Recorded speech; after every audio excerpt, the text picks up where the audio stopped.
instâncias foram procurados, julgando com serenidade, sendo imparcial e reconhecendo muitas vezes o quanto o Senhor deixa, né, de privações para poder exercer essa função.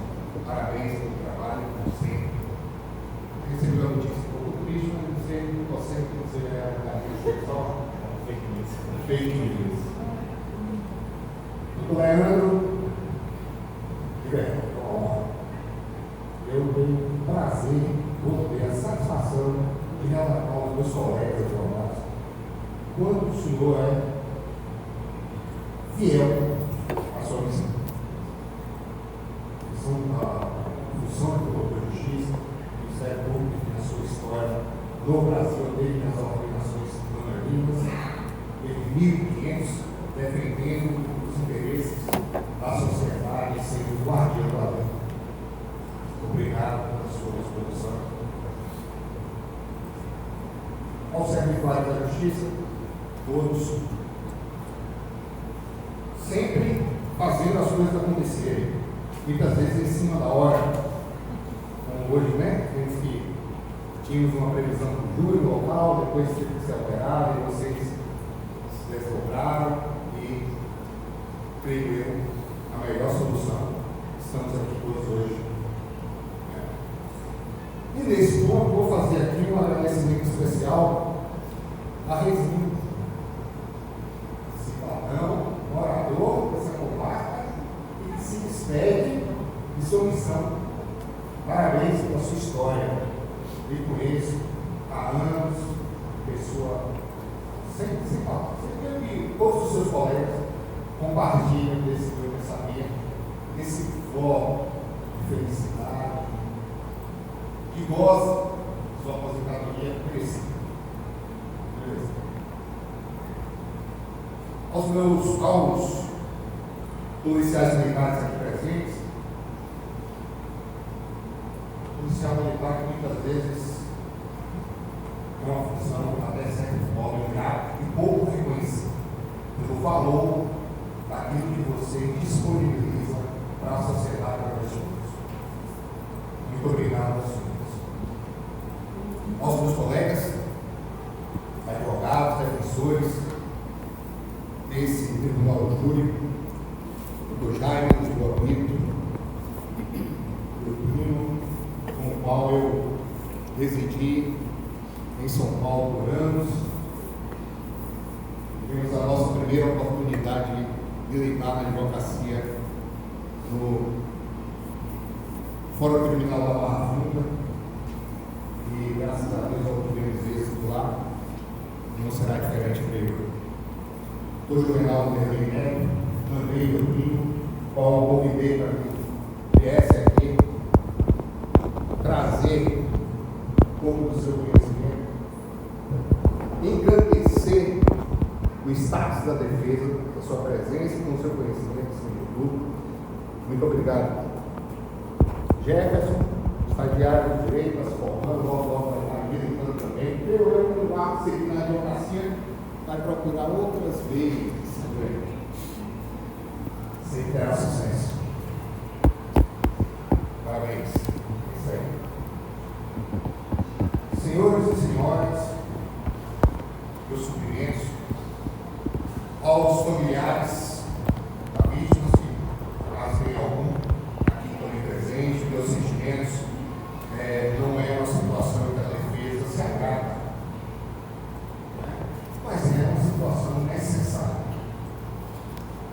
Como bem disse aqui o doutor de Justiça, doutor Leandro, estamos todos nós aqui para fazer justiça. A defesa também busca a verdade e trará a verdade. E a verdade é muito fácil de se compreender. Os senhores e as senhoras, neste dia, são incluídos em uma função extremamente importante,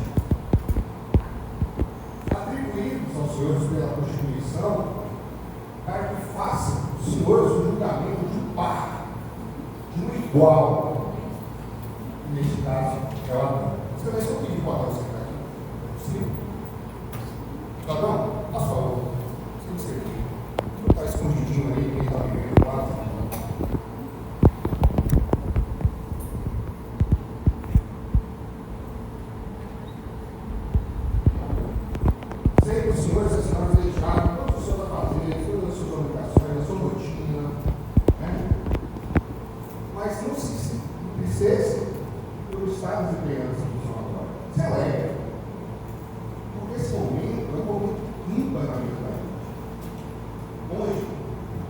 pessoa comum, que não necessariamente precisa ter algum conhecimento direito sobre direito, possa, de acordo com a sua consciência e com certo status de comparação, poder dizer se a conduta adotada por Adão é uma conduta comum a um ser humano comum naquele momento. O ser humano comum naquela condição faria o mesmo que Adão fez, porque ele não negou que Deus golpes. Se ele não negou que Deus golpes, por que ele negaria que Deus que não foi com esse papel? Isso vai ser abordado, vai ser mostrado pelo Senhor Jesus. Ele está dizendo, não foi eu, o fator não foi esse, não tinha cabo. Ele sentado, eu perguntei para a vaca, ele disse, Polins, esse aqui é um corneto. Quem trabalha na roça aí sabe que o corneto é melhor que a enxada, né? Então, não vejo o que estaria mentindo nessa feira. No óleo, ele disse essa faca. Essa faca que o Márcio tinha e sacou para ceifar a vida. Por isso que ele disse essa faca. Essa faca não foi reconhecida por Maria. Falou, olha, não, essa faca está embaixo do corpo. Levantou o Márcio, olha a faca. Uma faca aqui, ó. Essa faca foi Adão que jogou embaixo do corpo. Furou, jogou e virou embaixo do corpo, saiu.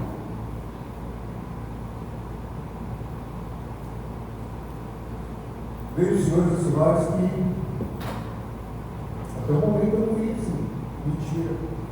Eu estou vendo posicionamentos e versões diferentes para o mesmo fato. Qual é o fato? Que Márcio foi, sim, até o lar de Adão, vai matar Adão com esta faca. E realmente, infelizmente, Márcio não está aqui. Mas felizmente o Adão está. Talvez o Márcio estaria e o Adão não. E aí? O Adão teria que morrer e o Márcio sobreviver, para a gente ter uma condição diferente nessa história? Não. O Adão sobreviveu, o Adão repeliu a injusta agressão da qual ele sofreu, usou os meios que ele tinha necessário naquele momento, que tinha disponível, e está aqui contando a versão dele. Está dizendo a vocês, olha, eu ia morrer. Mas sobrevivi graças à sorte de ter encontrado um facão que não é esse, eu não vou considerar esse facão jamais como ele me disse que jogou fora na primeira vez que eu falei com ele em 2019. Falei o facão, eu joguei fora, você botou ele sem muito. Essa faca ele reconheceu como dele. A Maria reconheceu como sendo uma faca bem na casa dela, cortava na casa de tirar osso do mar. Mas disse que essa faca, perto do lado, estava em cima do local que ela costumava deixar e não tinha sangue. Maria disse aqui, Maria está achando isso aqui hoje para todo mundo. Senhores e senhoras humildes. Então, essa faca pegaram e levaram. Mas fez perícia, de fato, foi feita a perícia em todo o processo. Na perícia, atestou que tinha sangue. Era impossível, provável que realmente tinha. Mas como, doutor, como é que tinha sangue? Daí decorre em casos graves, na acusação criminal, que é a falta de preservação total do crime. Isso chama-se quebra da cadeia custódia. Não é? Então o que aconteceu? No momento que a polícia militar chegou, o cabelo entrou para pegar o corpo, várias pessoas entraram, várias pessoas tiveram acesso ao local, entraram, retiraram, deixaram, ninguém sabe se vai. Perguntei pelos R$2.000 para falar disso. Não. Você deveria estar isso.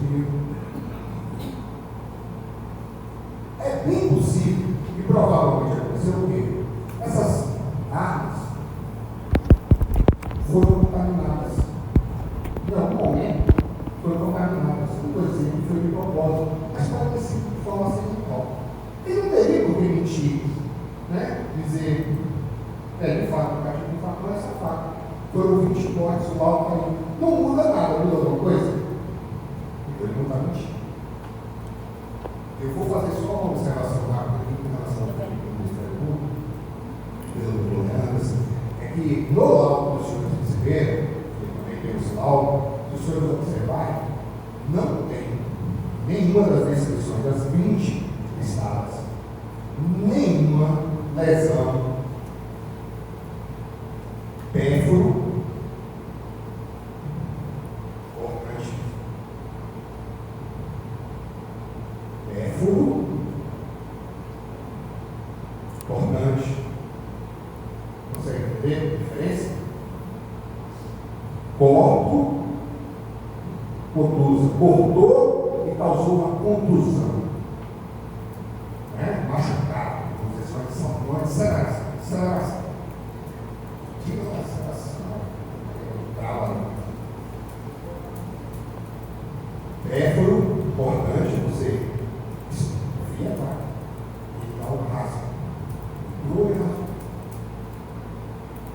Corta, você corta e causa uma contusão. Corta, conduz. Pérfuro, importante, não tem nenhuma lesão aí. Eu tenho visto, só vai colocar. Não há nenhuma desse tipo, entendeu? Todas, praticamente sem superação. Corpo, bateu, cortou e causou uma. Bateu, cortou e causou uma lesão, ou uma hematoma. Vamos deixar bem claro essa observação. Houve um equívoco aí, mas nada que possa ser corrigido. Todas elas estão no laudo para ser verificado.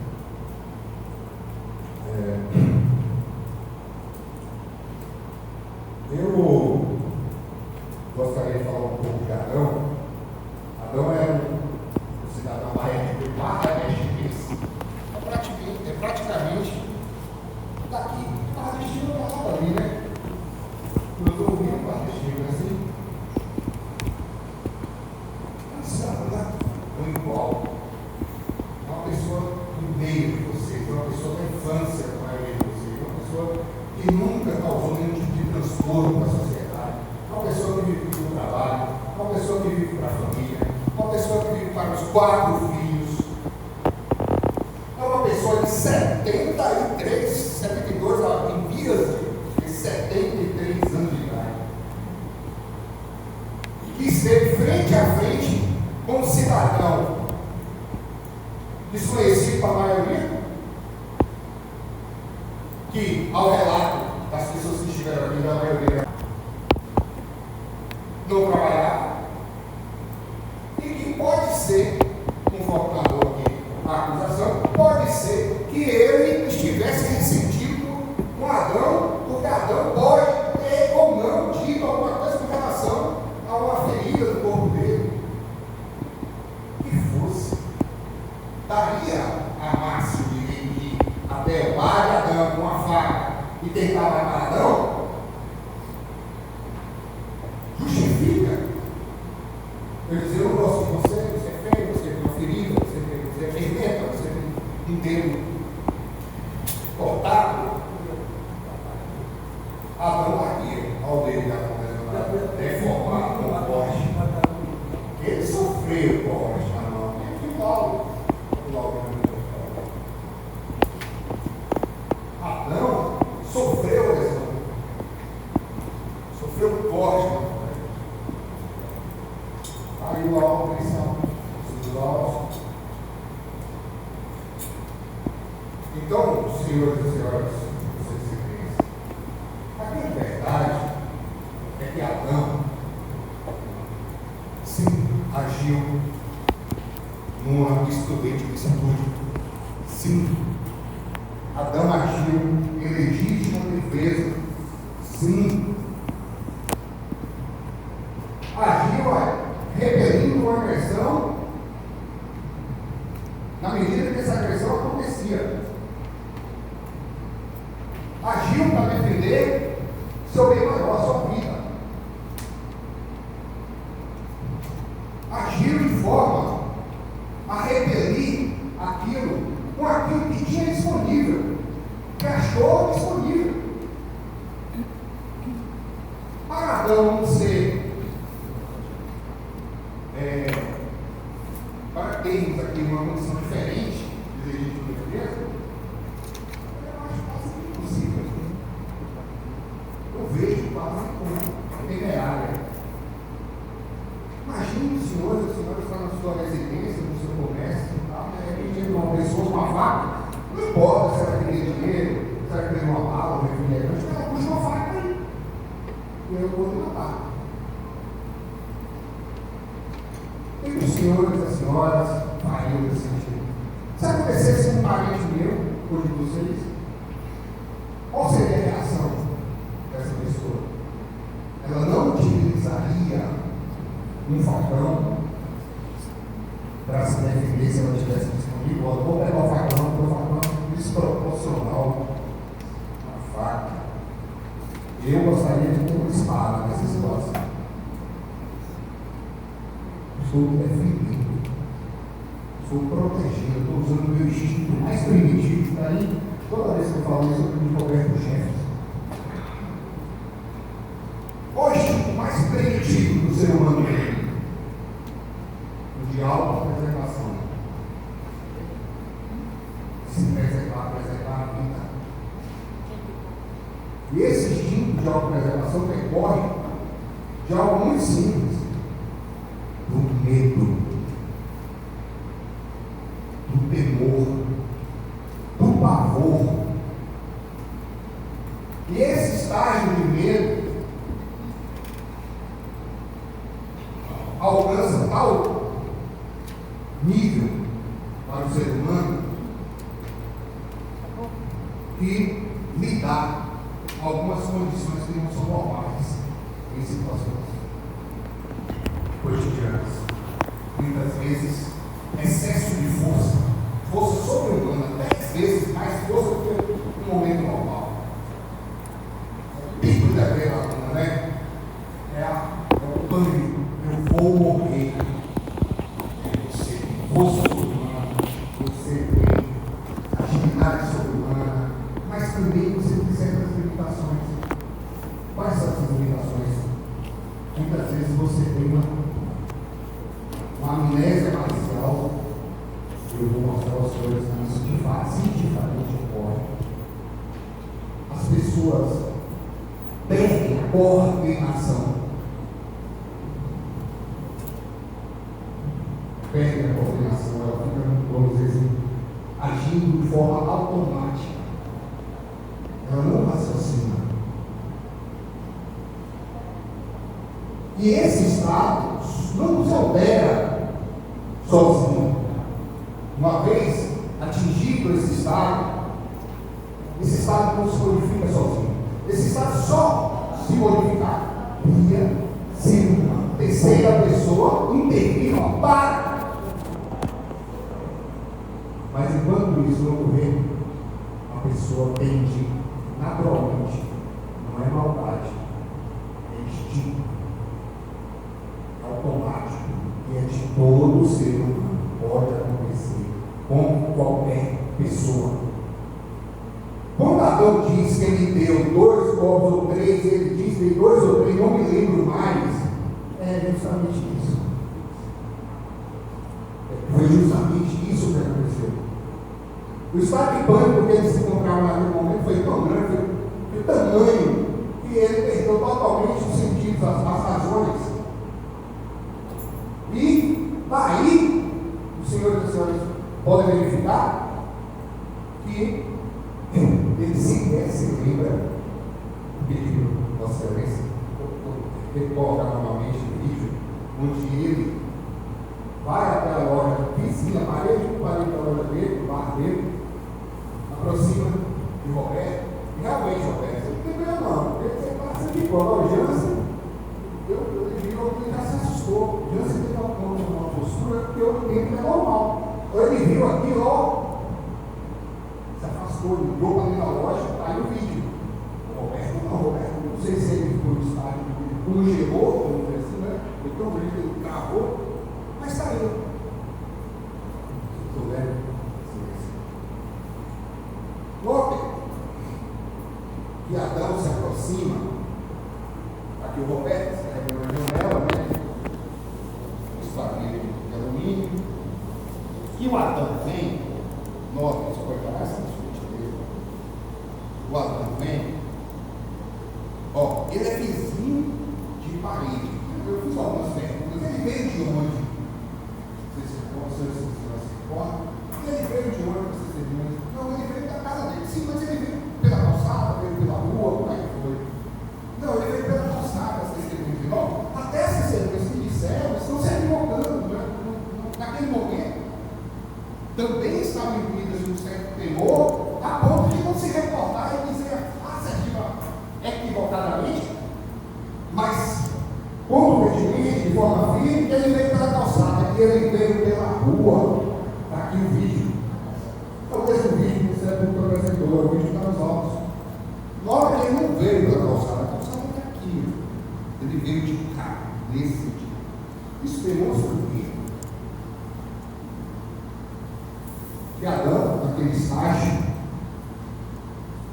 eu vou dar o nome desse estágio, os dois vão jurídico disso. Que Adão, naquele estágio, Adão estava sob um pavor, um êxtase provocado pelo medo e pela agonia tão grande que Adão não sabe de onde ele veio, não se recorda de ter falado com o Roberto, com o Jansen ou com quem mais tivesse lá. Não se lembra, em momento nenhum ele se recorda, não lembrou da delegacia, não lembrou do depoimento da fase de instrução, a pronúncia, não se recordou aqui hoje, só se recorda da Maria de Lane,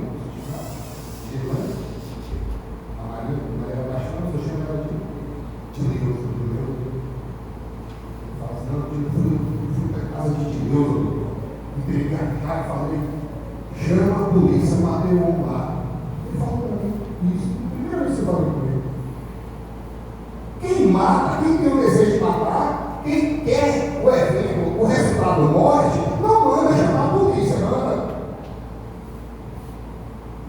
Se eu matar alguém, eu tenho intenção de matar alguém, eu mando chamar a polícia, entrega as chaves e fala, chama lá a polícia, matei o homem lá, manda ver lá. Não manda. Jamais ele vai, ó. Como foi que você falou? Sumiu, não tem. Vai dormir, capulgar, sei lá. Não é isso? Eu acho que isso está para se compreender. Então, Adão, provavelmente, nós vamos falar do que aconteceu alguém. Estou falando, né? Para a gente fazer uma retrospectiva, voltando todos os fatos, até chegar à sua origem. Adão vem, basicamente, pelo sinal do vídeo, ele vem no meio da rua, ele não vem para a casa da lateral. Então, provavelmente, ele saiu de sua casa, acordoado, foi e viu que tinha um caminhão, tinha algumas pessoas, voltou, ó, chama a polícia que eu matei o cara lá. Olha ele, facão na mão, é porque talvez os senhores, essa imagem mostra perfeitamente. Está vendo um pontinho aqui? Deixa eu mudar para olhar aqui.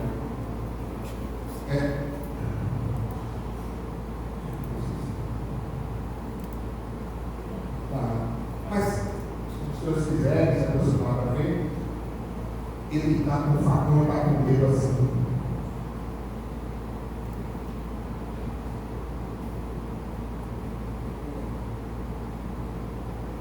Beleza, ó. Cortado. Qualquer um ver. Quem tem o dolo, o desejo de matar alguém, como foi construído lá no Tração do Ministério, manda chamar a polícia e diz, eu matei o cara lá, e foge, não faz sentido. Fala, eu levei a chave e entreguei para a Edilane. Se a minha intenção é dizer, eu prestei socorro, eu vou relatar essa situação no primeiro momento que eu fiz isso. Porque quando ele diz para a Jance, quando ele diz para o Roberto, eu matei o cara lá, chama a polícia, ele está, de certo modo, ainda que na mente dele a pessoa estivesse morta, prestando socorro. Porque se houver a possibilidade de salvar a pessoa, chamando a polícia, chamando qualquer pessoa, ela seria salva. O tempo para a chegada do socorro, daí agora não decorre da vontade de Adão. Se o socorro demorou para chegar, e se o Márcio morreu em razão da demora da chegada do socorro, não é culpa de Adão, é culpa do Estado, que não tem uma estrutura suficientemente capaz de atender as demandas de urgência com celeridade. Aí sabe como é, né? A pessoa passa mal, chama a ambulância, até falar, achar o secretário, achar o motorista da ambulância, vai mandar buscar, né? É culpa de Adão, demora? Não, Adão saiu de dentro de casa, já falou o que tinha acontecido, brevemente ele resumiu.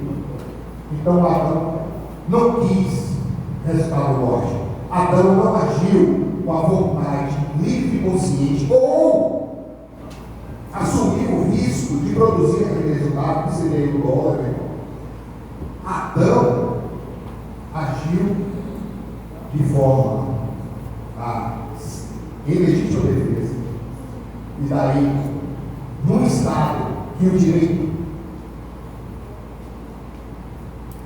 denomina de excesso desculpante, porque ele estava em uma condição fisiológica totalmente modificada em razão do pavor, do medo de morrer. Adão estava apavorado, a ponto de desferir diversos golpes. Eu não vou aqui dizer que não foi ele, foi no terceiro lá e meus golpes, jamais. Creio eu, muito embora ele não se recorde, é por isso que ele está mentindo, que tenha sido ele que quebrava os 20, ou que fosse 10, ou que fosse 30. Eu creio, praticamente certeza, não estava lá. Tenha sido ele, mas Deus tem uma condição que o direito e a medicina chama, né? Que é o estado de pânico e que descreve ações, o direito chama de excesso estimulante, e que a medicina descreve como ações ocasionadas e reações tomadas em razão do pavor. Do pavor. Temos aqui vou citar os senhores aqui,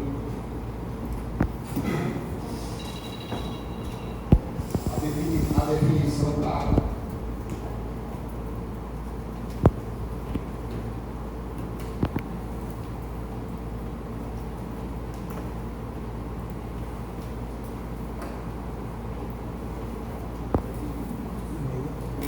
Médico psiquiatra não é para um advogado, não é para um advogado de defesa, nem para o povo, nem para o juiz, nem para o cidadão comum, nem para o professor de mar, médico, psiquiatra, psicólogo, professor de medicina na Universidade Complutense de Madrid, nascido em Cuba, residiu no Brasil e era estudioso dessas condições humanas. E ele relata, ele diz o seguinte: o medo é para o homem um mecanismo de sobrevivência.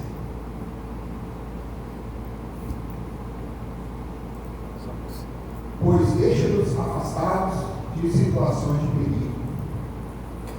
Quando você tem medo, você busca se afastar desse perigo.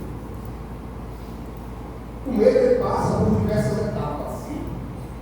Passa por uma etapa de prudência pessoal,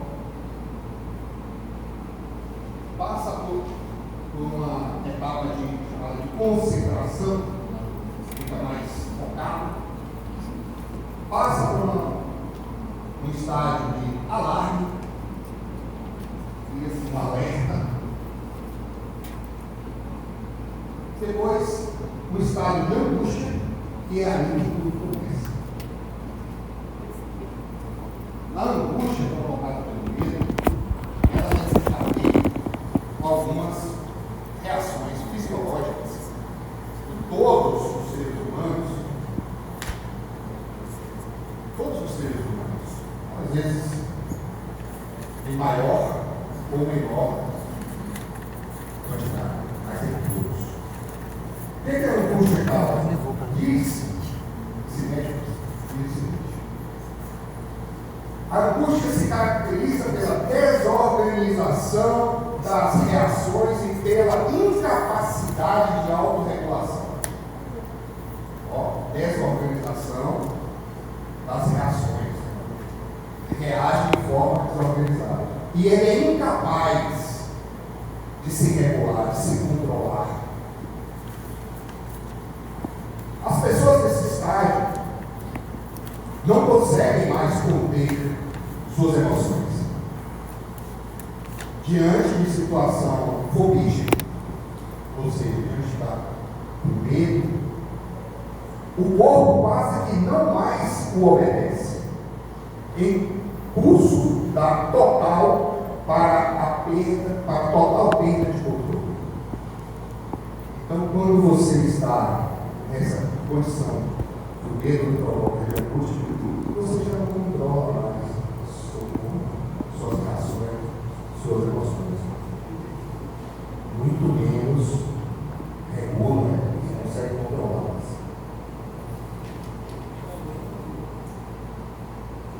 Por fim, é um pânico.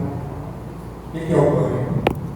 O medo é tão grande que daí desencadeia, como eu disse no início, a força sobre-humana, a reação descontrolada, desordenada, e da qual ele não consegue fazer cessar. Daí a multiplicidade de golpes. Daí a reação à multiplicidade de golpes, o número de golpes que foram referidos, que estão aí no alto, não foi por vontade, não era a vontade dele causar simplesmente sofrimento, dor. Não era só o desejo de crueldade, era só o desejo de acabar, cessar qualquer violência contra ele, contra a vida dele. E ele agiu enquanto aquela condição perdurou para ele. Na hora que ele entendeu que aquela condição cessou, ele parou.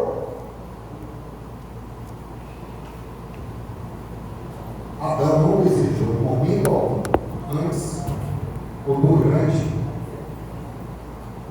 a entrada de Márcio, em sua residência, sem falar com Márcio. Márcio veio a óbito em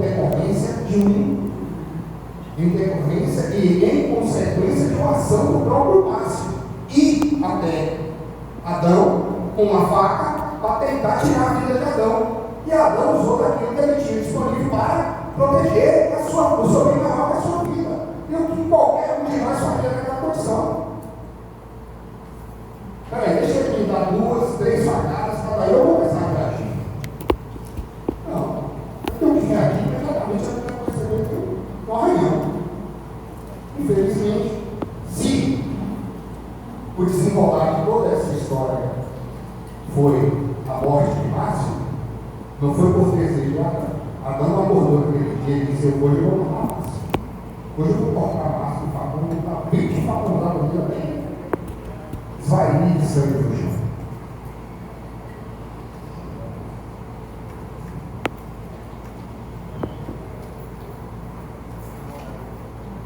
Esses golpes que o Ministério Público trouxe como sendo excessivos, que desqualificaria, que tiraria da ideia excludente, ilicitude, ou seja, é a condição pela qual não existiria crime,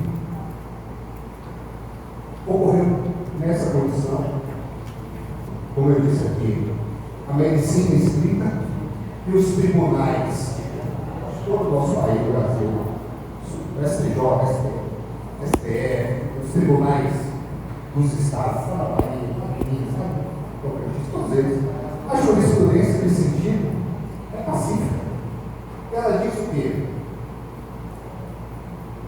Que o número excessivo de golpes ou de facadas, por si só, não constitui meio cruel. Para que seja meio cruel, tem que ter mais do que os simples golpes. Tem que ter a vontade de causar aquele sofrimento. Tem que ter o desejo previamente ordenado de fazer aquilo de modo que a pessoa sofra com aquela situação. Eu vou fazer aquele cidadão sofrer. Mas quando você está ali no embate, você não para pensar nisso, para falar, peraí, eu vou fazer esse cara sofrer. Não. Os golpes são lá, erro aleatório, como forma de se desvencilhar da violência. Ele não planejou dar 20 faculadas em Márcio. Ele não planejou matar Márcio. Ele não tinha o desejo. Ele não acordou naquele dia e falou: vou matar Márcio. Matar Márcio foi em decorrência de uma ação do próprio Márcio.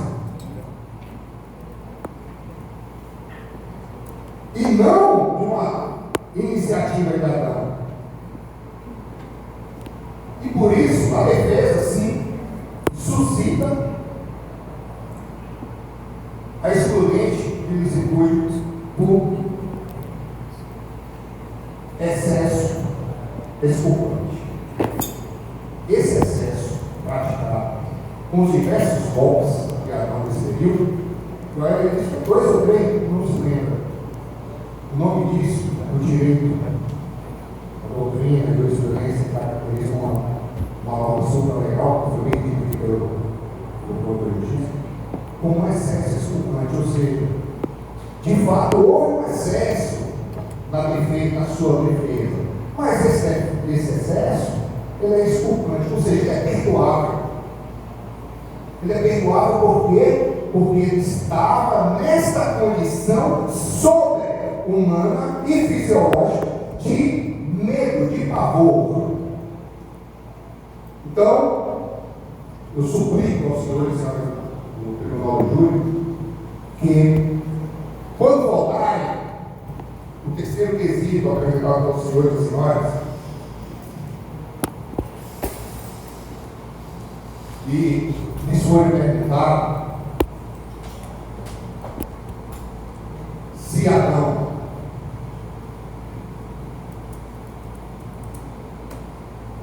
é culpado pela morte de Márcio, se Adão deve ser penalizado pela morte de Márcio, se Adão deve ir para a prisão por anos, sei lá, o Raimundo costuma dar uma roupa pesada justamente no mês 13. Vamos chutar aqui 18, 16 anos da vida dele, por ter evitado a agressão de Márcio, por ter se defendido.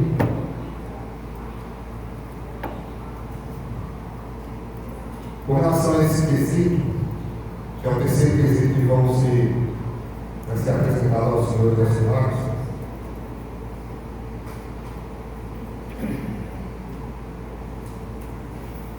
a gente pergunta ao quesito se o acusado deve ser absolvido.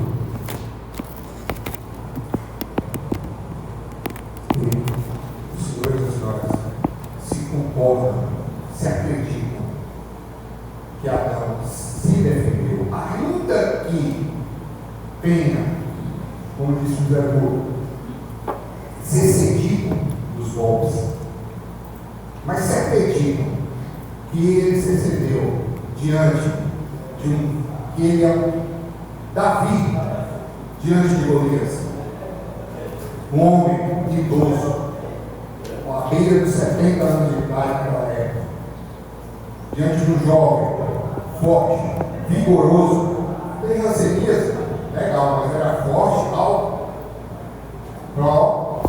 para Adão. É Davi diante de Golias.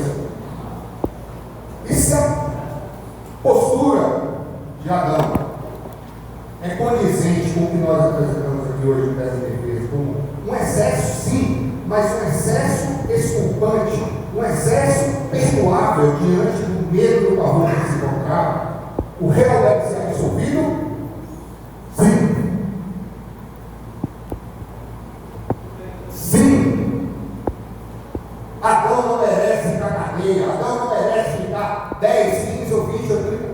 Quantos anos foi preso? Não merece ficar um dia preso por ter defendido a sua vida, por ter te investido, por investir a defesa que ele achou disponível, o meio que ele achou disponível para salvar a vida própria dele. Adão não pode ser penalizado porque ele não agiu racionalmente. Peraí, 2.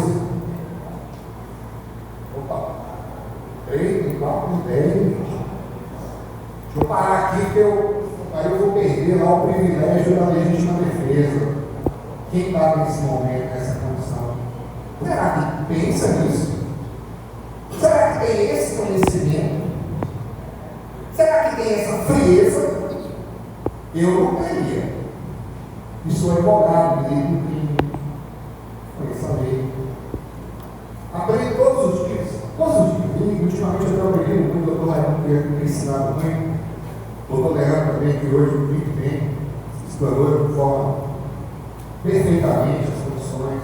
Deu a vocês a ótica do Ministério Público, a ótica dele, o que ele entende pelo que ocorreu, o que ele entende, de fato, poderia até pedir a absolvição, poderia dizer, olha, mas eu tenho dúvida, então eu vou pedir que vocês absolvam gente da dúvida, que é uma outra peça.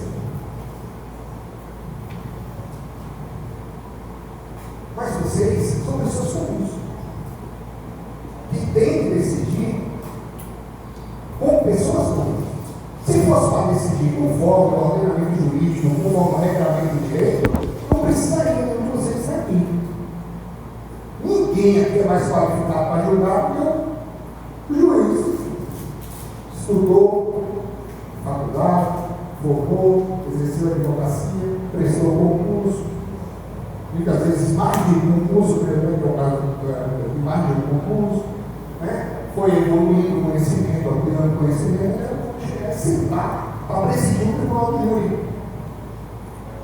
Mas não é isso que o direito pede, não é isso que o legislador quer. O legislador quer que vocês, 7, vocês, pessoas do povo, vocês, par de Adão, julgue Adão e diga se Adão merece ou não ser condenado.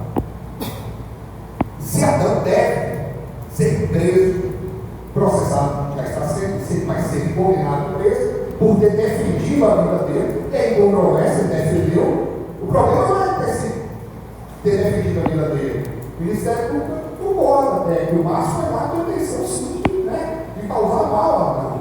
Mas diz assim, ó, na hora que ele cedeu, aí eu perco a razão. Mas razão não se aplica nesse caso. Não foi a razão que motivou Adão. E creio que o próprio Márcio não foi a razão que motivou o Márcio. Talvez Márcio estivesse numa condição mental diante do fato, né, como foi dito aqui, e ele possuía bastante bebida alcoólica, passou a noite inteira, segundo a dona Maria, bebendo, chegou ao ponto de dizer, me desculpa, ó, essa noite toda perturbando a senhora ali, bebi a noite toda. Bebeu a noite toda e o resto do dia foi lá, andando com a faca. Diversas testemunhas que passaram aqui hoje e também estiveram, deram seus depoimentos na primeira fase do júri, relataram que a fala comum dentro da sociedade com Deus é de que Márcio teria ido lá matar Adão. E teria dito para algumas pessoas: eu vou matar Adão. Não foi isso que os senhores e senhoras ouviram de hoje? Ele falava que ia soltar Adão. Ele foi lá matar Adão, mas Adão conseguiu se defender. Adão conseguiu achar o facão, que não é esse. E o facão, não tem certeza, joguei no mato. Então essa aqui é uma prova que tem sangue, mas não é uma prova contaminada. Não foi isso. Também não foi usado. Está contaminada. E o próprio laudo da polícia científica diz que a prova, que o local não estava preservado. Quando chegou no local,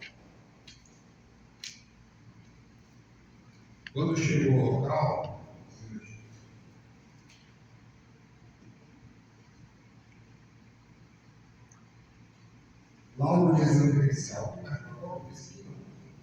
eu vou ler no passado dos senhores. Exames. Tratava-se de um local completamente inidôneo para indivíduo. Eu peguei no Zoom, uma falha que eu fiz aqui dessas coisas. Mas diz o seguinte: perigo disso. Trata-se de local completamente inidôneo, sem a devida preservação.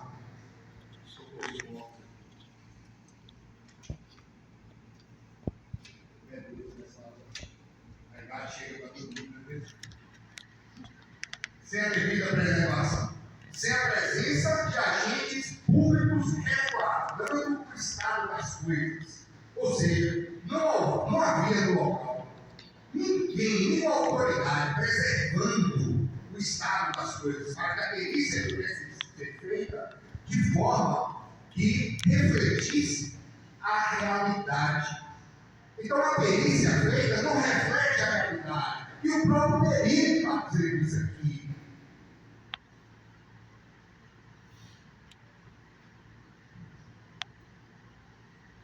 Sendo constatadas no piso de vários cômodos dessa edificação, marcas diversas de pisaduras, calçados e pés descalços, impressas, inclusive manchas avermelhadas, bem como em resíduos tipo poeira, denotando-se grande fluxo de pessoas pelo local antes da chegada deste sinal. Ou seja, antes do perito chegar lá, diversa, por toda a casa, todos os cômodos, pisadas com vestígio avermelhado, imagina que seja assim, pisadas com poeiras, né? Então, notem, senhores e senhoras, os excelência, nesse aspecto, as perícias realizadas, elas não refletem necessariamente as coisas como foram acontecer. Então, quando foram recolhidas as armas e supostas facas e tal, somente esta foi reconhecida. Foi reconhecida como sendo a arma que Márcio foi, naquele dia, tirar a vida. Essa arma não foi reconhecida como uma Maria, que é a pessoa que cuidava da cozinha, que conhece, né? Que cuidava da casa da gente, ele sabe quais são as facas de corte que nós temos em casa, né? E a dona Maria sabe. Essa aí não. Só deve se não é de lá aqui. Do Márcio. Essa aqui é. Mas estava em cima do local, em cima da mesa, do armário, do eixo. Não tinha sangue, não. Se não tinha sangue, aí depois apareceu o sangue. Por quê? Porque foi uma prova contaminada. Não presta. E nada serve. Porque não reflete a verdade. Não pode mais ir para os senhores, para as senhoras, uma sensação de que estão bem uma coisa. faz parte. Não é. O perito diz mais. O perito diz: notou-se desvio de imóveis e objetos diversos em todos os cômodos. Nós, fotografias, gentileza, explicou para mim. Aliás, igual a esse livro, não é esse livro de Jonas, por favor.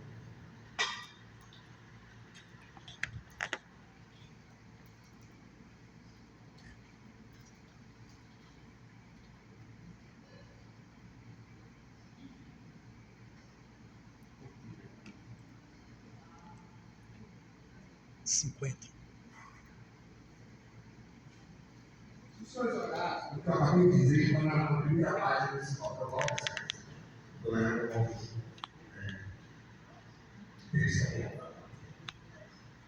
Então, o que eu acabei de falar com relação ao direito, na primeira página, né?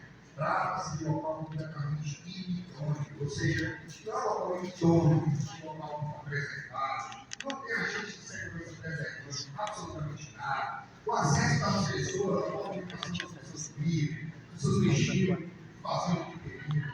Não tinha ninguém lá para controlar nada. E diz que nos cômodos estava tudo desalinhado. Desalinhado é o quê? Fora do lugar. Desalinhado.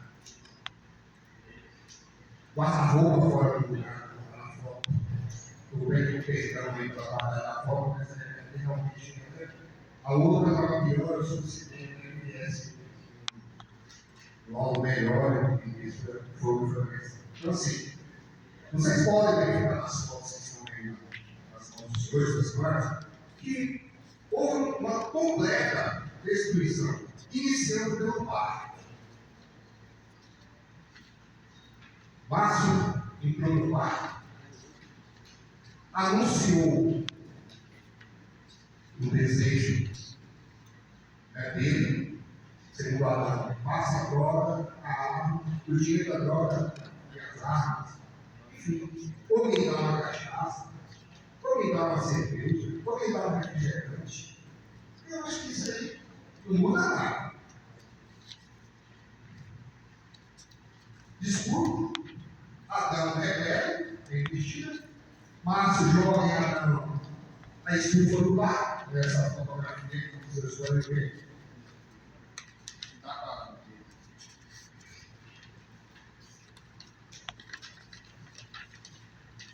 Fotografia do quarto, é uma fotografia do bar de Adão, que tem qualidade muito ruim no chão. Nesse chão aqui à frente, a qualidade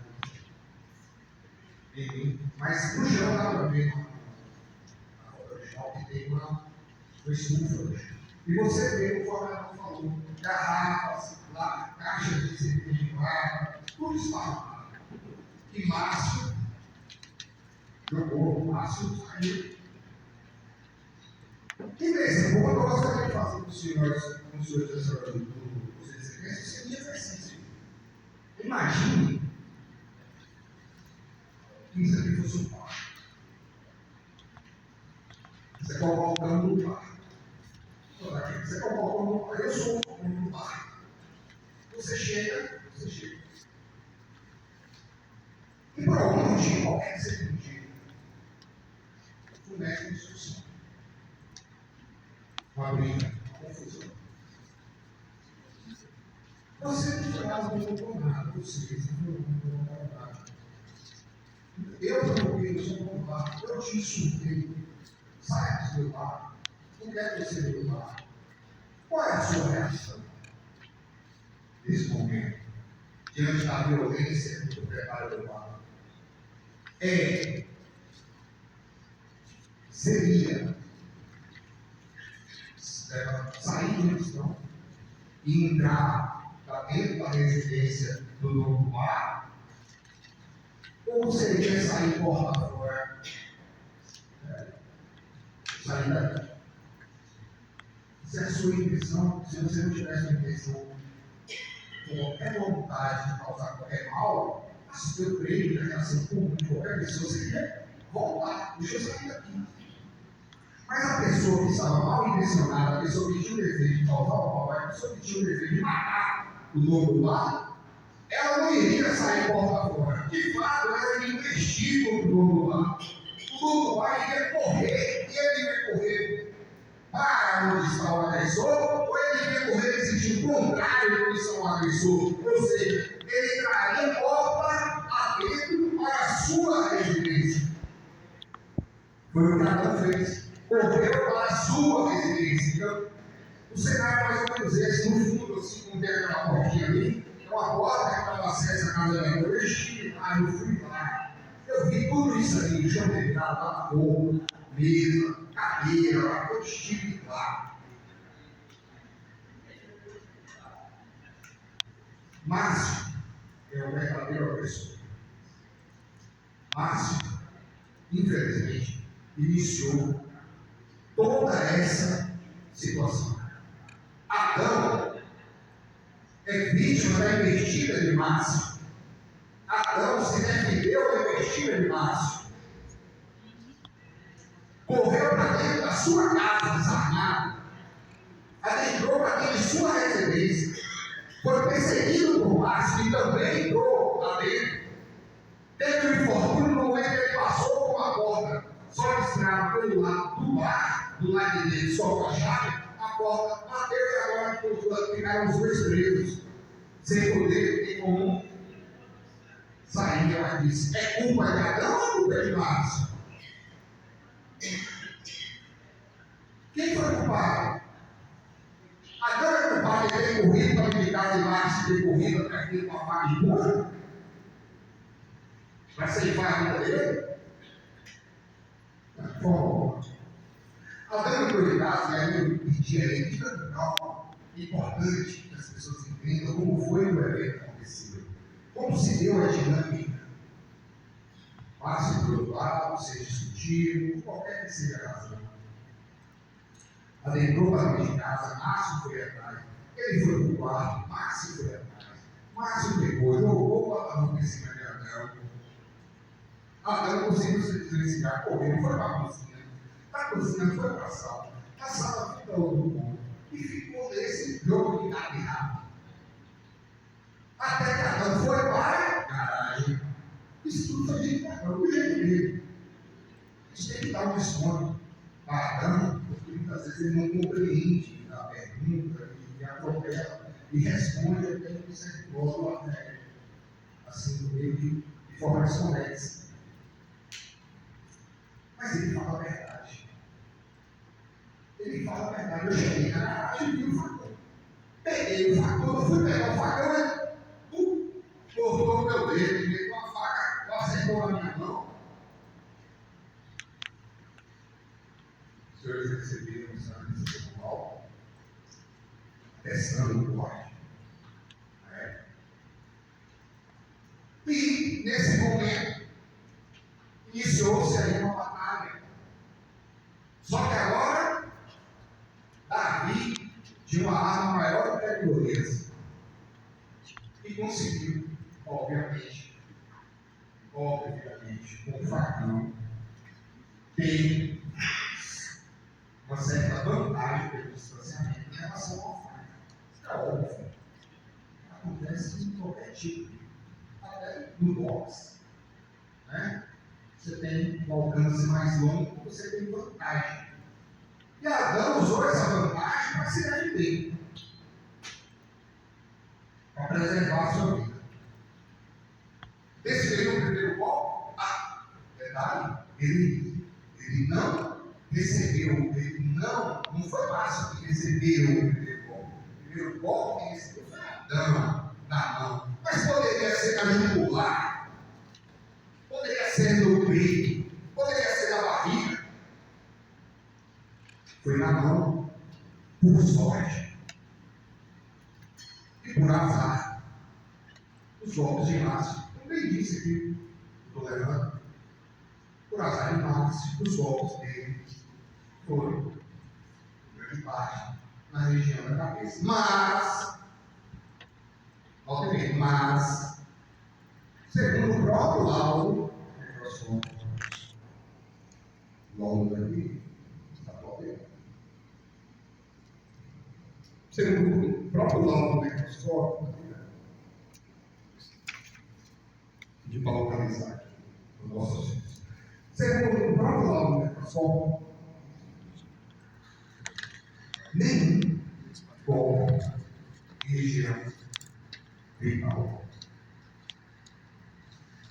nenhum no baço, nem no coração, todo em regiões periféricas, o que em tese não seriam golpes de uma vez atingindo aquela região, causaria imediatamente a morte da vítima. A morte da vítima foi uma consequência do Estado, porque a própria vítima se colocou. Foi em consequência da reação à agressão privada, que naquele momento Adão estava sob um estado emocional totalmente alterado, diante de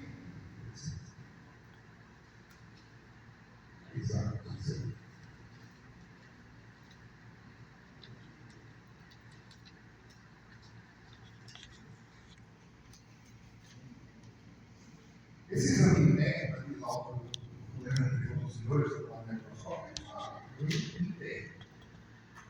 a cabeça, lesões cortantes, cabeça escrita, do hematomas, do couro cabeludo, calor craniano, que apresentava fratura em região parental esquerda e occipital.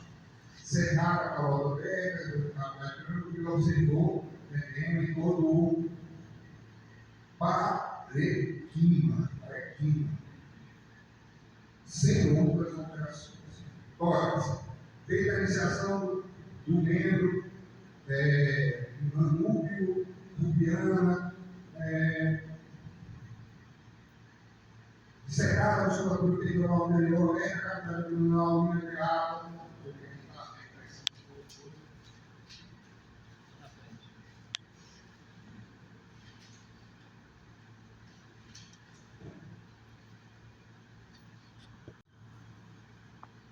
com a conclusão embaixo.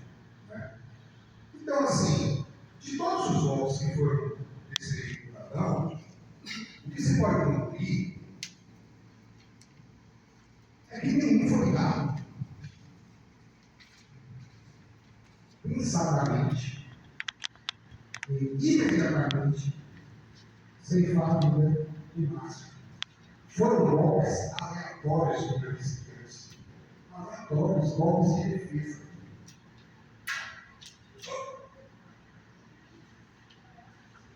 Nenhum desses golpes, pensadamente, calculadamente, intencionalmente, friamente,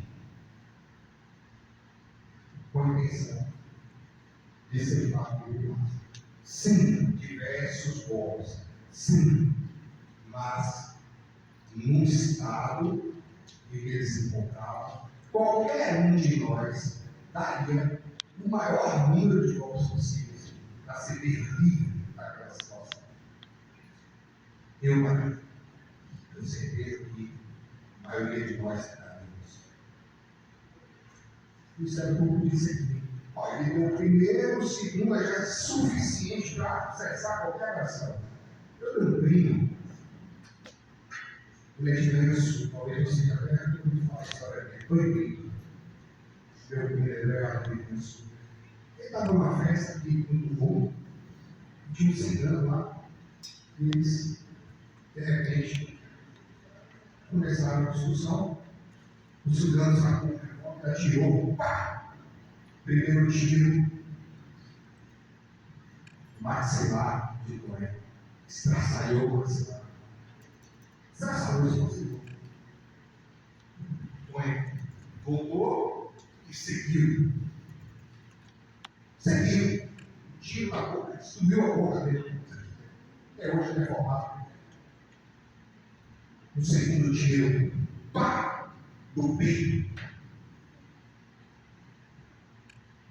Alguns de vocês conhecem, possam conhecer essa história. Não é? O segundo tiro, ele seguiu, agarrou o agressor, pegou o revólver do agressor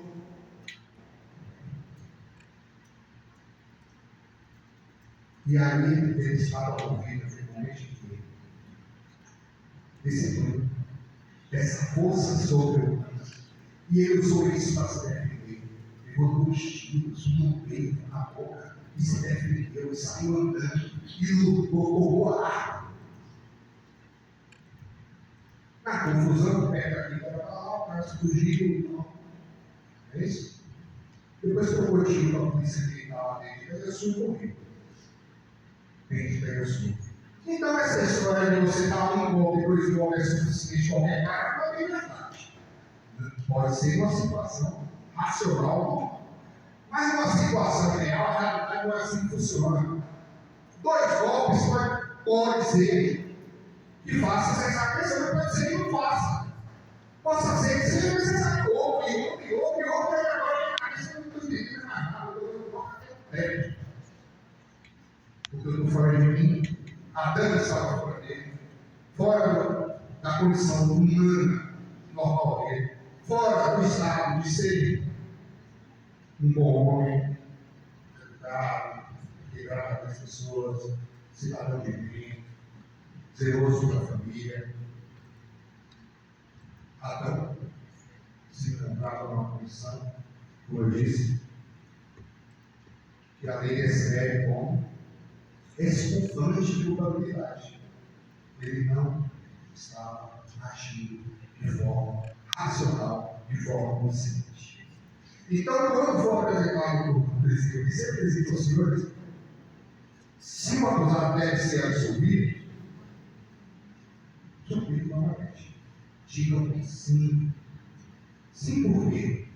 Porque ele agiu em legítima defesa, porque ele agiu sob a escolha de princípio do excesso desculpante, da ilegibilidade do ponto de vista. Sim. Adão não merece estar preso por causa disso. Infelizmente, o Márcio morreu, eu nem queria que o Márcio tivesse morrido. Mas não foi Adão que foi atrás de Márcio. Foi Márcio que foi atrás de Adão. Foi Márcio que entrou no bar de Adão. Foi Márcio que adentrou a residência de Adão. Foi Márcio que adentrou na casa de Adão. Foi Márcio que destruiu as coisas de Adão. Foi Márcio que destruiu a vida de Adão. Agora tem que sair com Deus. Tem que ir embora daqui porque receio de ser sofrer retaliação. Ah, você gosta. Tem ninguém para defender ele. Adão não tem ninguém para defender ele. É um idoso. Qual foi a condição de Adão? Ele ir embora. Largar minha vida no começo, minha família, minha mãe, gosta. Eu ir embora, se eu ficar aqui, eu posso até morrer. Vou matar alguém para se defender de novo, ou outra agressão. Essa coisa, quando começa, é só Deus sabe tudo acaba. Não é verdade? E se tudo que foi dito aqui dos senhores e das senhoras do mundo quiser, se os senhores, como foi bem dito aqui pelo se os senhores e as senhoras não têm a convicção de que Adão agiu por maldade, por pura maldade, que Adão agiu por desejo consciente, ou que Adão assumiu o risco de causar aquela morte, ele tinha vontade de aquele, toda aquela circunstância levasse à morte desde o início. Se vocês não tiverem consciência, certeza, a precisão, a condição de deitar e falar, não. Ele foi Adão que sim, Adão planejou tudo, Adão teve a intenção, Adão tinha vontade. Adão levou aquela conclusão. Se vocês não tiverem essa condição, a pessoa lá, esse mesmo princípio, quando perguntaram se o réu deve ser absolvido, sim. Primeiro princípio, a legalidade. Senhores e senhores, obviamente, existe uma legalidade. O povo, ocorreu a lei de morte, sim. Autoria, quem é o autor do evento? O acusado do evento? Sim.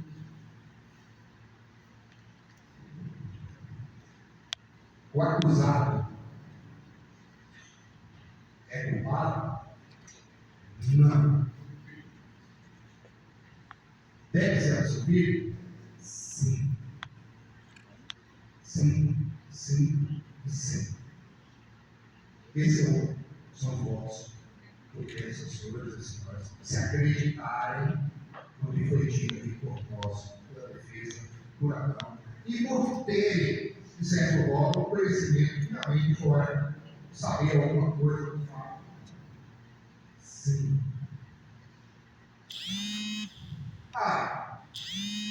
Eu acho que não foi tão assim nessa coisa.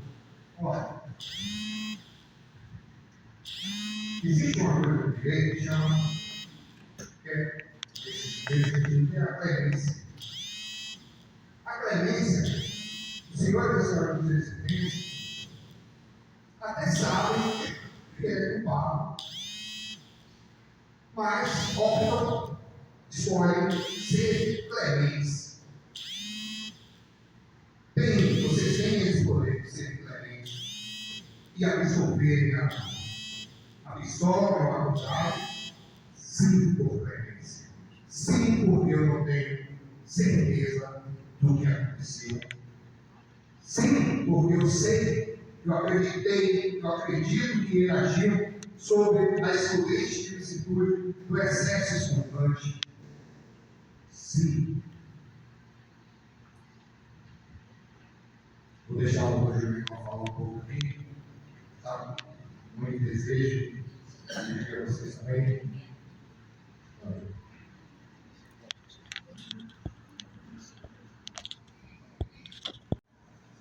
Recebi algumas saudações iniciais pelo culto, mas eu quero saudar aqui, inicialmente, o serviço do líder da nossa comarca, do Antônio Saraiva, que é um evento grande que está aqui.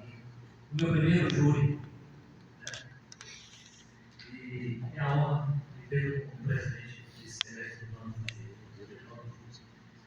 quero também saudar o nome da Justiça, o Leandro, saudar os eventuais da Justiça, nossos policiais militares, senhores e senhoras, excelentíssimos senhores juízes, que são vocês jurados aqui, que decidirão a vida de um homem, a liberdade deste homem presente. Como disse o promotor, o Leandro, no início, nós não estamos aqui para nenhuma medida privada nem pública, nós estamos aqui para fazer justiça. E aqui eu tenho a ousadia de citar, visto que todos nós aqui, se não, pelo menos a maioria, é cristão, seja católico, evangélico, e conhece algumas passagens bíblicas que são fundamentais para que a gente possa, nesse tribunal do júri, clamar por justiça.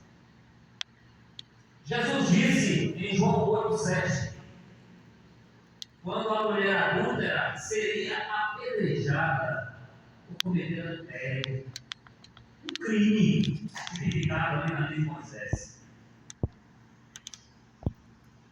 E Jesus, socorrendo aquela mulher, abaixou, passou a mão no chão. Versículo e disse: quem aqui não tiver pecado, que atire a primeira pedra. Quem aqui não tiver pecado, que atire a primeira pedra. E vou mais além. Em Lucas 6,38 e Mateus 7,2, Jesus nos ensina sobre a misericórdia, sobre o julgamento, sobre a justiça. Quando ele diz: porque com o juízo com que julgares, sereis julgados, e com a medida com que estiveres medido, vos não te medirás. Essa é a medida da justiça. Primeiro é conhecer que nós somos pecadores, que nós somos limitados, que nós somos frágeis. Nós estamos propensos a ser mais ou menos.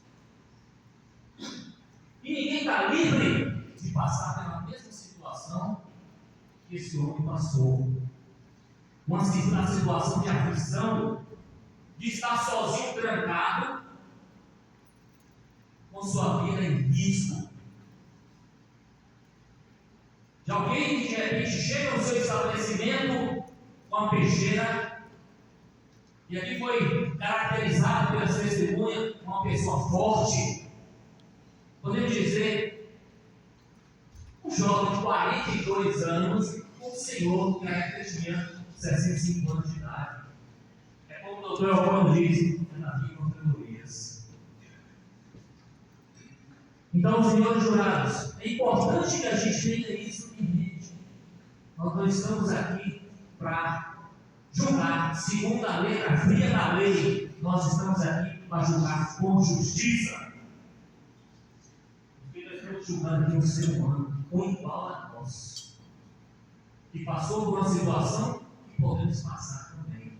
E aqui ficou muito claro, nas falas do Dr. Elvano, o brilhantismo sobre a legítima defesa, sobre o excesso culpante.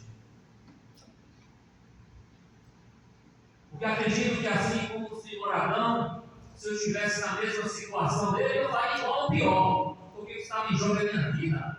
Acredito que aqui, independentemente de ser jurado, de ser autoridade, de ser juiz, de ser promotor, de ser quem quer que seja, uma situação de risco à própria vida, a primeira coisa é preservar a si mesmo, preservar a sua integridade. Por isso, só complementando aqui a fala do Dr. Elvano, ou melhor, reforçando a fala do Dr. Elvano, o terceiro princípio, digam sim. Digam sim. Absolva esse homem e dê aí um histórico de vida ímpar. Não podemos esquecer disso. E todas as testemunhas que aqui passaram disseram: é um excelente homem. Que Adão é um homem bom. Um homem que nunca se ouviu falar nada de ruim feito por ele, a quem quer que seja. É importante que se diga isso. E de repente, uma situação de risco, uma situação de aflição, uma situação de perigo da própria integridade física, da própria vida, ele teve que tomar certas atitudes e, por sorte, podemos assim dizer, com essa arma aqui próximo dele, se defendeu. E quando o novo promotor de justiça fala aqui dos ferimentos causados aqui, as mais de 20 facadas, ele fala de lesões corpo contundentes. E lesões corpo contundentes nada mais é tem uma lesão típica, que causa incisão e causa impacto. Aqui a lesão corpo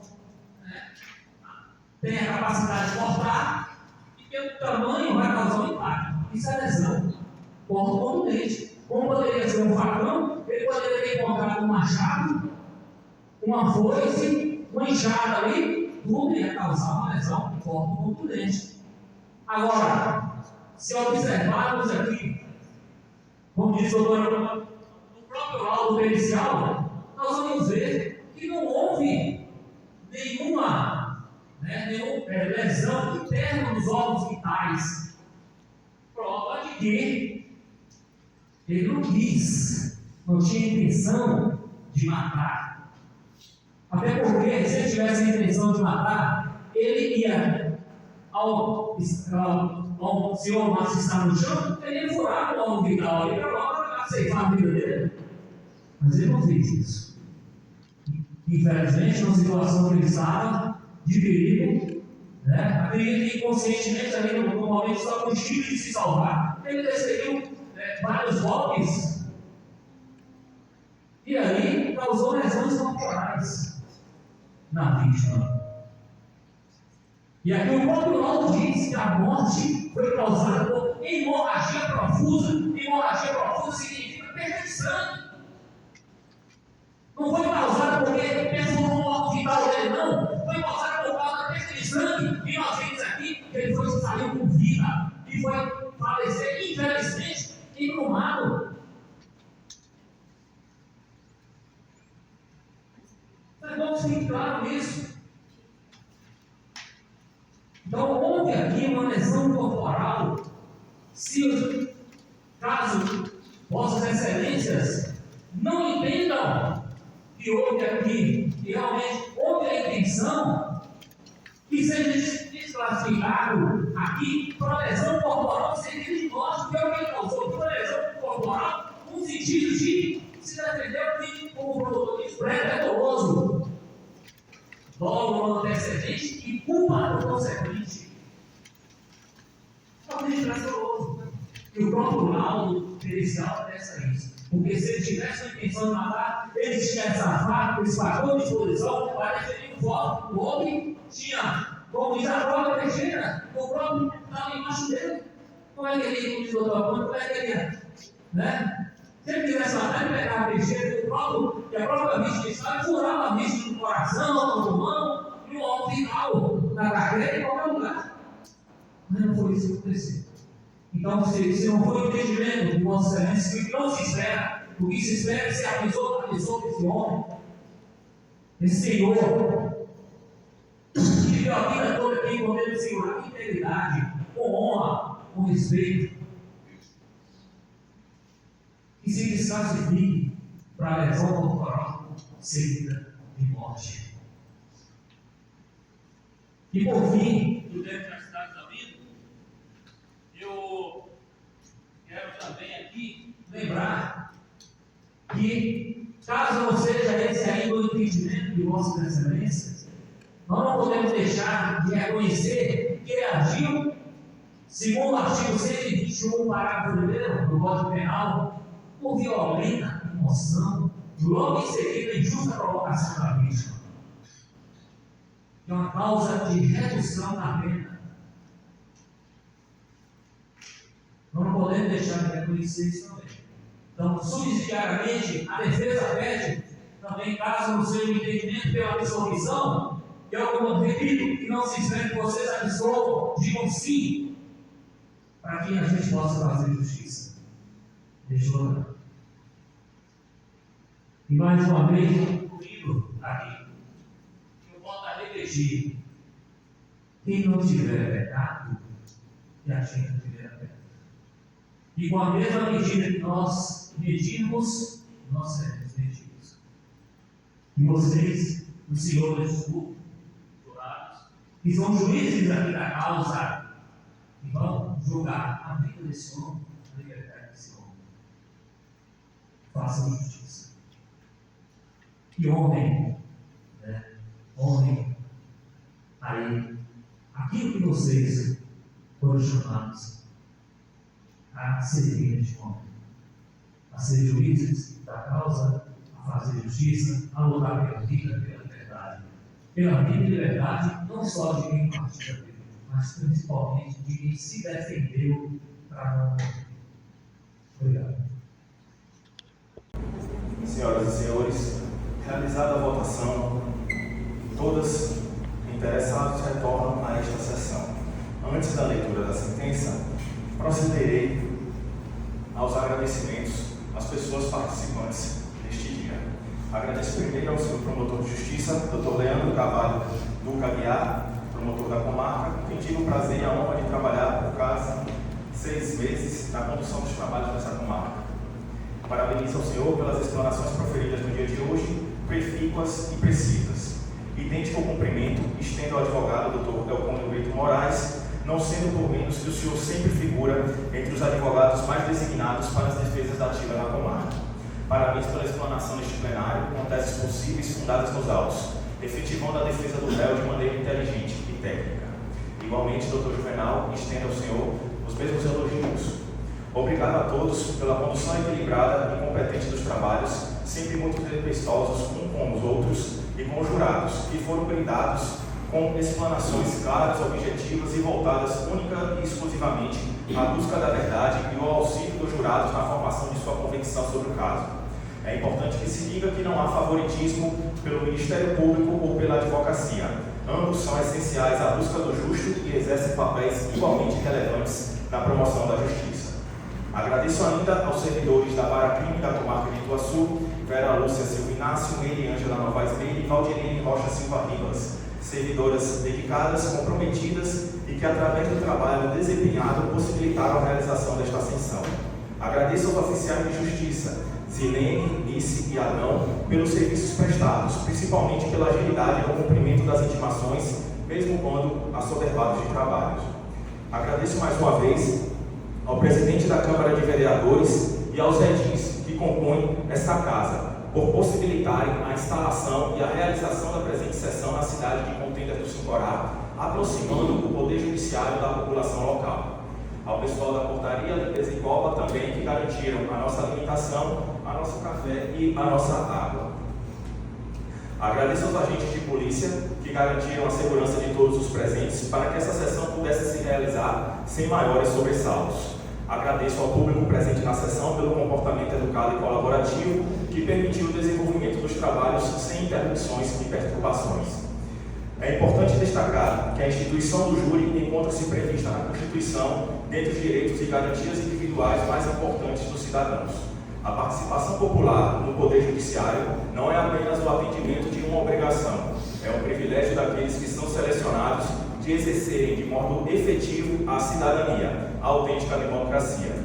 E por esse motivo que a Constituição define a decisão dos jurados como soberana. Em um momento como o atual, em que muitos acreditam que as instituições já não os representam como esperavam, exercer a função de jurado deve ser visto como a chance de contribuir diretamente com a justiça a seu modo, com base em seus valores mais íntimos, sem depender de interlocutores. Assim, aos senhores jurados, renovo meus sinceros agradecimentos e relembro que os senhores forem escolhidos para integrar este tribunal é porque gozam de reputação ilibada. Saiam daqui hoje com a consciência tranquila do dever cumprido. Senhores, ao final também, não poderia deixar de registrar o destaque para o servidor Manuel dos Reis, pessoa de destaque na comunidade local. Mais uma vez, Manuel, meus sinceros sentimentos por ocasião de sua aposentadoria. O pouco tempo que compartilhei com você, tive o privilégio de testemunhar a sua dedicação exemplar ao serviço público e à justiça. Nenhuma reclamação de partes, advogados ou colegas foi apresentada. Sua competência profissional, ética e compromisso contribuíram significativamente para o bom funcionamento desta casa. Mais do que cumprir as suas atribuições formais, você soube conduzir o seu trabalho com respeito ao jurisdicionado e aos colegas de trabalho, qualidade essencial na prestação jurisdicional. Sua aposentadoria representa não um fim, mas o início de uma nova etapa, merecida após anos de serviços prestados com distinção. Assim, em nome deste juízo e meu próprio, expresso profunda gratidão por sua contribuição, que esta nova fase lhe traga outras realizações pessoais, saúde e felicidade. As portas do fórum e do meu gabinete estarão abertas para recebê-lo, mas não mais como servidor, mas como pessoa estimada desta instituição. Parabéns por toda a sua carreira como servidor do Tribunal de Justiça da Bahia. Boa sorte e aproveite o descanso merecido. Encerro assim, senhores, minhas palavras de agradecimento e passarei à leitura da respectiva sentença. Peço ao réu, senhor Adão Silva da Paixão, fique de pé.